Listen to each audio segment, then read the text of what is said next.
한 가지 일이 반복됨으로 마음과 몸에 길들여진 성질이에요. 그러니까 반복됨으로 인해서 마음과 몸에 새겨지는 것입니다.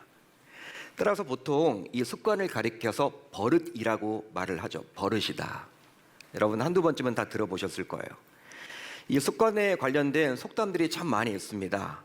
그 가운데 대표적인 속담이 무엇이 있습니까? 3살 버릇 여든까지 간다. 3살 버릇 여든까지 간다. 자, 그런데 이 속담과 관련된 한 가지 이야기가 있습니다. 그 이야기가 과연 뭐냐? 한 아들이 서당에서 친구의 색을 훔쳤대요. 자, 이것을 알게 된 어머니, 혼내야 마땅하는데 그냥 놔둡니다. 그냥 놔둬요. 알면서도 이 아들이 색을 훔쳤는데 놔둡니다.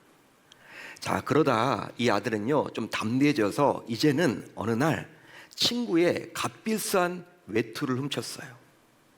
야, 이것을 알게 되었던 어머니는요 이번에도 역시 그냥 놔둡니다. 결과적으로 어떻게 되었을까? 이 아들은요 이제 장성에서 나라를 들썩이게 하는 도둑이 되었습니다. 언론에 나오는 도둑이 되었어요. 여러분 뭐 안 털린 집이 없습니다. 유명 인사가 되었습니다.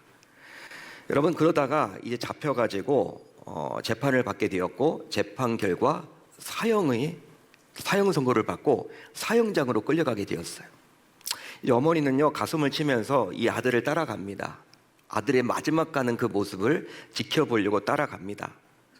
이제 사형에 처하게 되었던 이 아들, 이 어머니는 그 아들 옆으로 가까이 갔습니다. 온몸이 묶여있는 채였는데 이 아들이요 갑자기 자신의 어머니의 귀를 물어뜯었어요. 피가 철철 났습니다. 여러분 급박하게 벌어진 일이에요. 어느 누가 여러분 막을 수도 없었습니다. 어머니가 귀에서 피가 절철 흐르면서 이제 어머니는요 이 아들을 꾸짖습니다. 얘야, 너는 이렇게 큰 죄를 지어서 죽어가면서도 이 어미의 귀를 무는 폐륜을 저질렀구나. 여러분 꾸짖습니다. 뭐라 합니다. 야단을 칩니다. 너는 왜 그러느냐. 자, 그러다 이 아들이요 어떤 말을 했을까요? 어머니, 저는 너무나 억울합니다. 너무나 힘이 듭니다. 제가 처음 서당에서 책을 훔쳤을 때, 친구의 책을 훔쳤을 때 어머님이 그것을 알고서도 저를 지금처럼 혼냈더라면, 야단쳤더라면, 꾸중했더라면 제가 이 자리에 와 있지 않을 텐데 저는 너무나 힘듭니다. 이제 저는 이렇게 죽어갑니다. 아들이 그 말을 남겼다라는 거예요. 이처럼 나쁜 습관의 경우 빨리 고치지 않으면 결국 큰 화를 당하게 되어 있죠. 맞는 말인 것 같아요. 이 나쁜 습관은요 어떻게 해서든지 우리가 빨리 고쳐야만 합니다. 자, 그런데 습관에는요 이 나쁜 습관만 있는 것이 아니라 좋은 습관도 있대요. 좋은 습관을 연구했던 일본인이 있는데요 바로 미즈키 아키코라는 사람입니다. 미즈키 아키코. 자, 이 사람은 일본 항공사와 외국 항공사를 넘나들며 무려 16년 동안 국제선 승무원으로 일하며 퍼스트 클래스 객실을 담당했답니다. 퍼스트 클래스 1등석 객실을 담당했어요. 16년 동안. 자, 그러면서 성공한 사람들의 밀도가 가장 높은 공간인 퍼스트 클래스에서 근무하며 자신의 분야에서 뜻을 이루는 승객과 함께하다 보니 성공한 이들에게는요 나름의 그러한 습관이 있더라는 것을 발견하게 되었어요. 그래서 책으로 이렇게 기록을 했습니다. 책을 냈어요. 바로 2020년도에 발매되었는데 우리나라에서 번역이 되었습니다. 바로 퍼스트 클래스 승객은 펜을 빌리지 않는다. 퍼스트 클래스 승객은 펜을 빌리지 않는다라는 책이에요. 아마 여러분들도 비행기 안에서 입국 서류나 세관 신고서를 작성할 때 승무원들 혹은 옆 사람에게 펜을 빌린 적이 있을지도 모르겠습니다. 저도 뭐 선교를 나가다 보면요 또 이렇게 비행기를 탈 때 펜을 빌린 적이 있었습니다.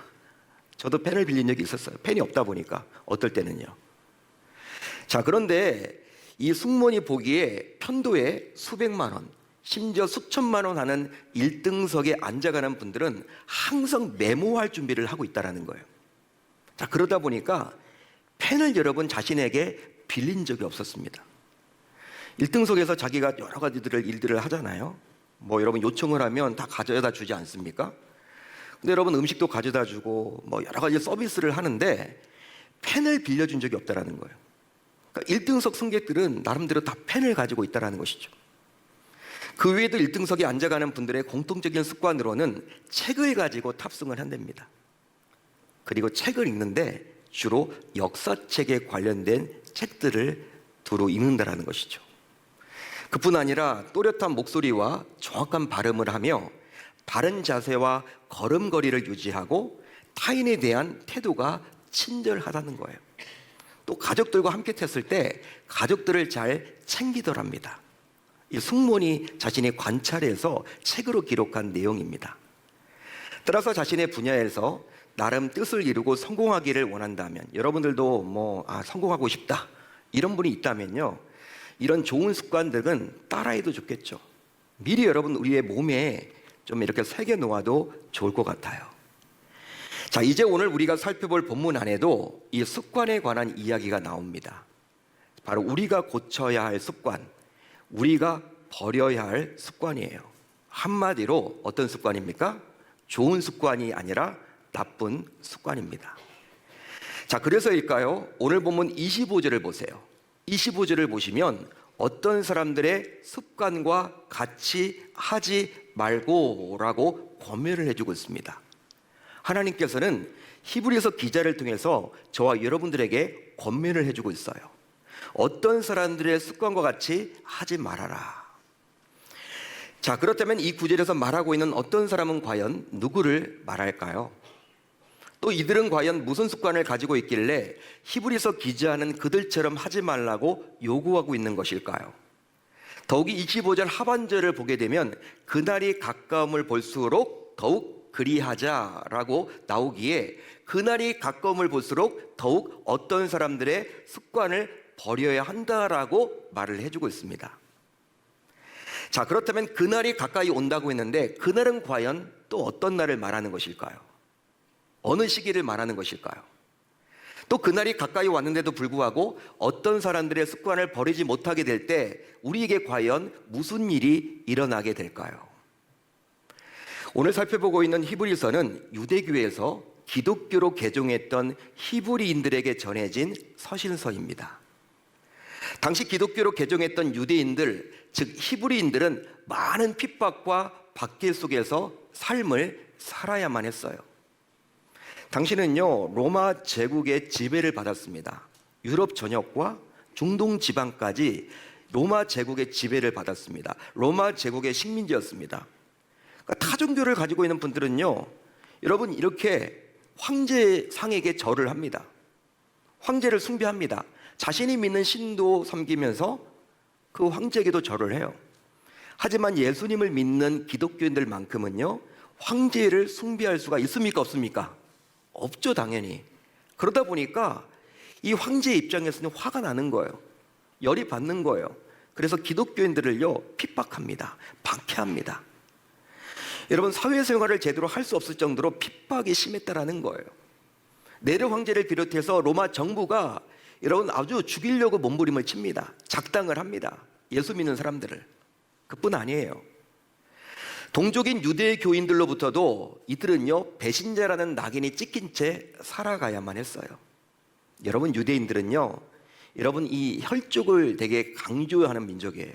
우리는 아브라함의 자손이야, 아브라함의 후손이야, 이걸 여러분 강조했던 민족이 바로 유대인들이었습니다. 근데 그 유대인들의 입장에서 유대교를 믿어야 되는데 예수를 믿는다라는 거예요. 자신들이 보기에 예수님은 메시아가 아닙니다. 유대교인들의 입장에서는 예수는 메시아가 아니에요. 그냥 유명한 선지자 중에 한 사람인데 우리가 믿는 정통 유대교에서 벗어나서 예수를 믿는다고 하니까 그들을 회유하기도 하고, 여러분 그들이 배반했다라고 질책합니다. 그러니까 어느 곳에 가든지 간에 이 유대 공동체가 있는데 그곳에 들어가지를 못하는 거예요. 얼마나 힘들까요? 당시 유대 그리스도인으로 살아간다는 것은요, 굉장히 힘든 나날을 보내야만 했다라는 거예요. 자, 그러다 보니 이런 끊임없는 박해와 핍박과 회유를 이기지 못하고 결과적으로 유대교로 다시 돌아가려는 배교자들이 생겨나기 시작했습니다. 자, 그래서일까요? 하나님께서는 히브리서를 히브리인들에게 보내주어서 이제 하나님의 언약 백성이 되었기에 오직 너희들은 예수만을 바라봐야 한다라고 그들에게 강력한 믿음을 요구하기에 이르러요. 따라서 히브리서는요, 성도들에게 믿음이 중요함을 강조해 줍니다. 무엇이 중요하다고요? 믿음. 성도는 믿음으로 살아가는 것이다. 여러분, 그래서인지 히브리서 11장을 보십시오. 히브리서 11장을 보면요, 오늘 이제 우리가 10장인데 이거 여러분 다음 편에 보게 되면요, 믿음의 장이 나오죠. 아브라함이 어떤 믿음을 가지고 있는지, 모세는 어떤 믿음을 가지고 있는지, 구약에 나와 있는 믿음의 사람들의 이야기를 기록해 주고 있습니다. 그런즉 히브리서는 제목에서 볼 수 있듯이 기독교로 개종했던 히브리인들이 세상 속에서 과연 어떻게 살아가면 좋을지에 대해서 기록을 해주고 있는 편지예요.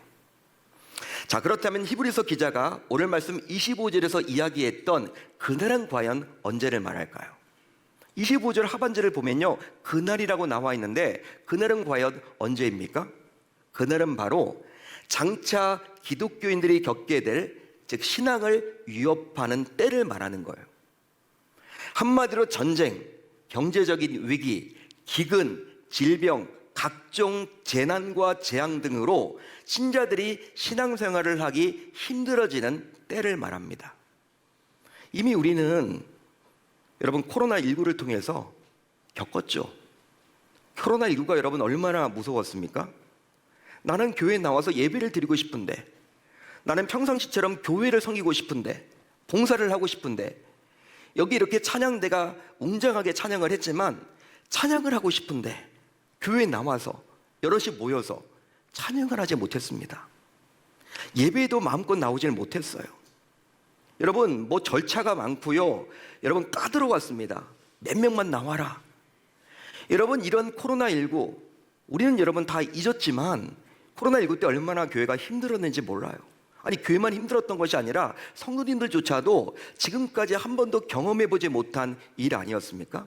지금까지는 내가 나오고 싶을 때 교회에 나와서 예배드리면 됐어요. 내가 나오고 싶어도 교회에 나와서 예배드리지 못했으니 얼마나 힘들었습니까? 그런데 문제는 무엇이냐?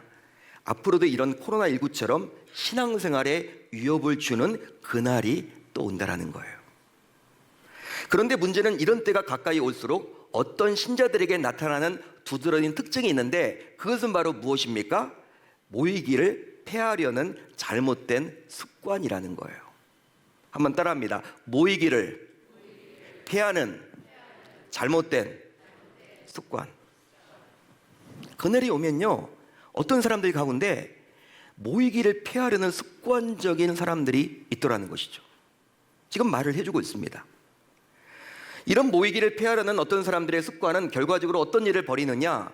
그리스도의 핏값으로 세워진 소중한 교회 공동체와 각 개인의 바른 신앙을 무너뜨리려는 사탄의 간괴라는 거예요. 여러분, 코로나가 그냥 우연의 일치로 온 걸까요? 여러분 어떻게 생각하십니까? 인류 역사상 코로나19가 한 획을 그었는데 전 세계를 다 멈추게 했는데, 여러분 이 코로나19가 우연으로 벌어진 일일까요? 하나님이 왜 이것을 허용하셨을까요? 하나님은 모르지 않을 텐데 이런 일을 내다봤음에도 불구하고 왜 우리 기독교인들에게 이런 어려움을 주었을까요? 뭔가 이유가 있다라는 것이죠. 있다라는 것이죠. 여러분, 하나님이 코로나19를 여러분 막 준 건 아니잖아요. 허용한 거죠. 모이지 못하도록 사단 마귀가 관계를 부리는 겁니다. 그렇습니다. 모이기를 피하는 것은 잘못된 습관이에요. 모이기를 피하는 것은 잘못된 습관이 맞습니다. 그 이유가 바로 무엇이냐? 사도행전 2장을 보세요. 사도행전 2장을 보시면 처음 태동되었던 교회였던 초대교회는 날마다 모이기에 힘을 썼습니다. 우리는 주일날 모이는데 그들은요 날마다 모였어요. 그들이 직장이 없었을까요? 그들이 생업이 없었을까요? 그들이 학교를 안 다녔을까요? 다 하면서도 매일 모였다라는 거예요.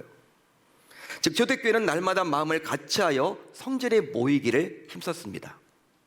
실제 초대교회 구성원들은 날마다 모여서 떡을 떼며 기쁨과 순전한 마음으로 그리스도를 닮아가기로 애를 썼죠. 자, 그 결과 초대교회 안에서 어떤 일이 벌어졌느냐? 정말 놀랍게도 특별한 일들이 초대교회 안에서 일어나게 되었는데요. 몇 가지가 있습니다. 여러분, 놀랍게도 오순절 대성령 강림이 임한 이후에, 오순절 성령이 임한 이후에 이제 여러분 성령 충만하게 되었던 그들은요, 초대교회 신자들은요, 그 성령 충만이 지속되었다라는 거예요. 여러분, 우리는 어떨까요? 성령 충만할 때가 있고, 여러분 이렇게 믿음이 식어질 때가 있지 않습니까? 저도 그런 것 같아요. 성령 충만할 때가 있고요, 좀 신앙이 여러분 좀 식어졌다고 해야 될까?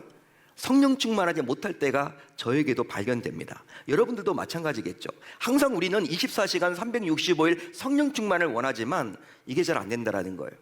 그런데 매일매일 날마다 힘을 합쳐서 교회에 모이게 힘썼을 때, 성전에 모이게 힘썼을 때 그 성령 충만이 지속되더라는 것이죠.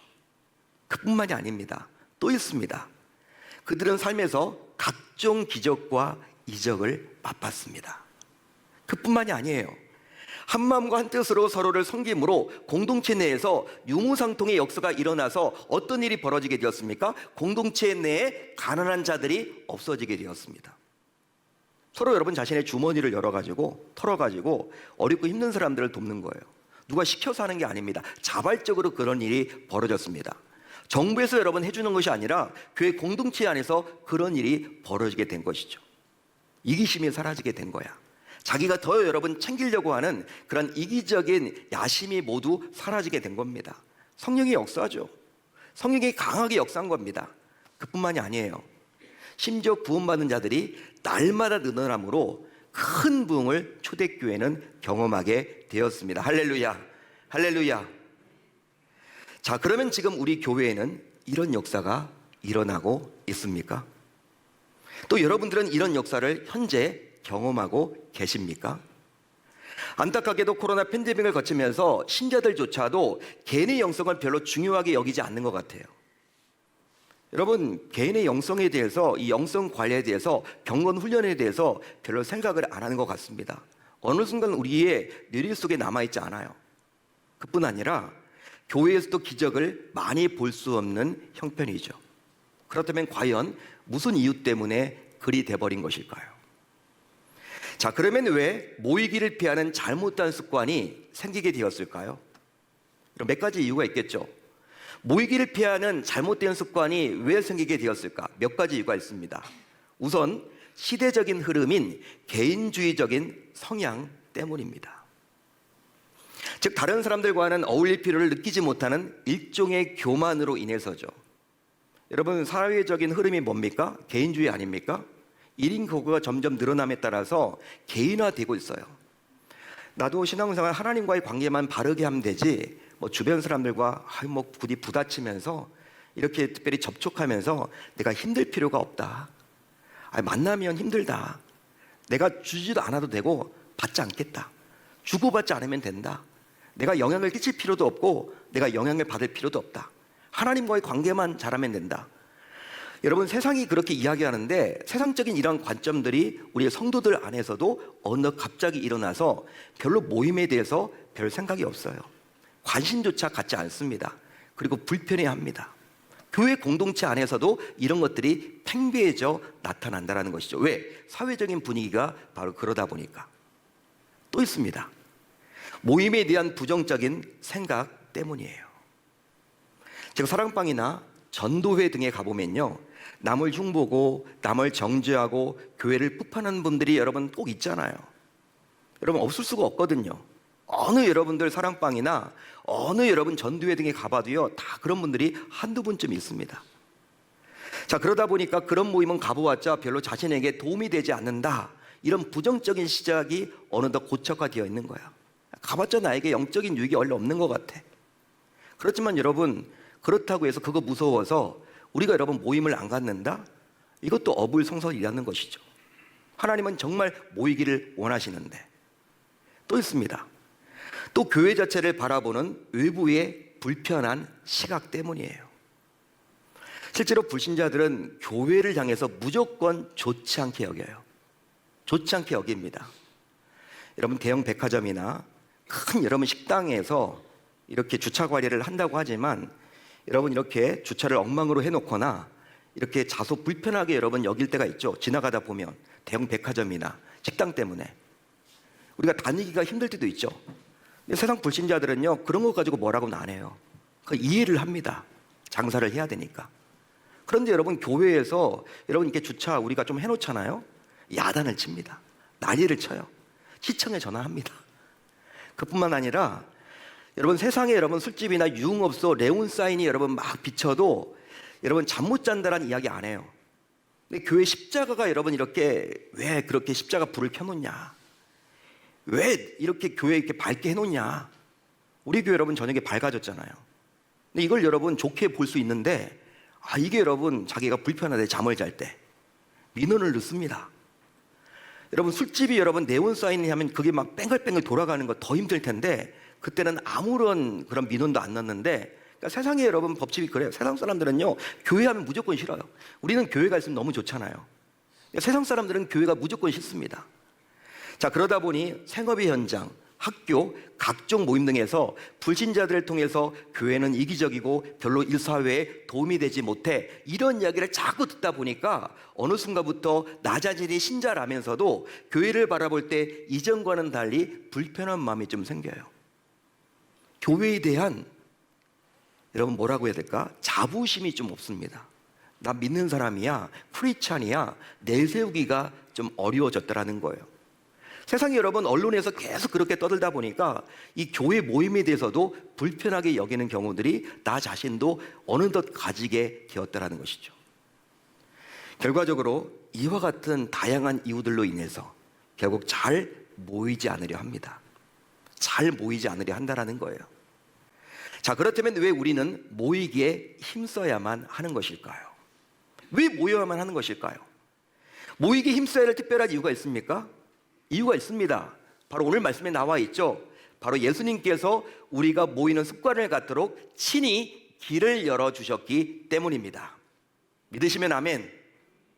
자, 어디 나와 있습니까? 오늘 말씀 19절로 22절까지를 보세요. 19절로 22절까지를 보게 되면 예수님께서는 우리가 성수에 들어갈 담력을 갖도록, 용기를 갖도록 친히 당신의 몸으로 성소의 휘장을 찢어 주셨습니다. 즉 십자가에 달려 친히 자신의 몸을 찢으사 성소의 휘장을 찢어 주셨어요. 그래서 저와 여러분들은요, 이제 하나님 앞으로 직접 나아갈 수 있게 되었습니다. 할렐루야. 할렐루야. 습니다. 신앙생활은 혼자 하는 게 아닙니다. 여러분, 혼자다가 넘어져요. 반드시 넘어집니다. 따라서 넘어졌을 때 일으켜 세울 수 있는 동역자들이 요구된다는 거예요. 목회자들만은 한계가 있죠. 목회자들로만은 한계가 있습니다. 따라서 이제까지 이런저런 이유로 사랑방에 아예 관심을 갖지 않고 참여하지 않았던 분들도 새롭게 시작되는 사랑방에 모여 봅시다. 그리함으로 사랑방으로 모이면 모일수록 흔들리지 않고 신앙생활을 적극적으로 할 수 있게 되리라 확신합니다. 확신합니다. 그런즉 이제부터 우리 모두 좋은 습관이요, 또 주님께서 원하시는 모이기에 힘을 써 봅시다. 바로 모이는 것으로부터 각종 기적과 이적이 시작되고 성령의 역사가 나타나기 때문이에요. 모이지 않는데 부흥되었다? 모이지 않는데 각종 성령의 역사가 일어났다? 모이지 않는데 각종 기적과 이적이 일어났다? 저는 본 적이 없습니다. 모일 때 역사는 일어납니다. 따라서 이 말을 들은 주의 권속들은 오늘부터 예배의 자리, 기도의 자리, 사랑방으로 적극적으로 모일 수 있기를 우리 주님의 이름으로 축원합니다. 축원합니다. 그렇게 함으로 말미암아 2024년도 이 한 해 정말 우리가 코로나로 인해서 지금까지 무너져 있었던 나의 영성을 다시금 일으키는 귀한 원년이 될 수 있기를 우리 주님의 이름으로 축원합니다.